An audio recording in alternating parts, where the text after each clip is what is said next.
ছেপ্টেম্বৰৰ পৰা যদি কোভিড 500 দৈনিক 500 হোৱালৈকে আমি ৰখি আছোঁ। এতিয়া 750 আছে। যিদিনাখনে দৈনিক 500লৈকে নামি আহিব সিদিনাখনে আমি ইণ্টাৰ ডিষ্ট্ৰিক্ট খুলি দিম। কিন্তু যদি 500লৈকে নামিও নাহে 700ও যদি থাকে তথাপিতো আমি চেষ্টা কৰিম যে 1 ছেপ্টেম্বৰৰ পৰা যাতে আমি এই ইণ্টাৰ ডিষ্ট্ৰিক্টে হওক আমি খুলি দিব পাৰোঁ। ডিগ্ৰী 3rd ইয়াৰ, পোষ্ট গ্ৰেজুৱেট ফাইনেল ইয়াৰ, হায়াৰ ছেকেণ্ডেৰী ফাইনেল ইয়াৰ আৰু ক্লাছ 10 এইকেইটা শ্ৰেণীও 1 ছেপ্টেম্বৰৰ পৰা খুলি দিয়াৰ বাবে আমি এটা চিন্তা কৰিছোঁ। 20 তাৰিখৰ ভিতৰত সম্ভৱ নহ'ব, 1 তাৰিখলৈকে চেষ্টা কৰিম।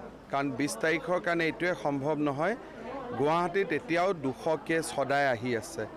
গতিকে জীৱনক লৈ অকণমান আমি সচেতন থাকিব লাগিব। প্ৰায়বিলাকে শিথিল কৰি দিয়া হ'ল, খালি বাকীখিনি শিথিলতা 1 ছেপ্টেম্বৰত আমি কৰিম।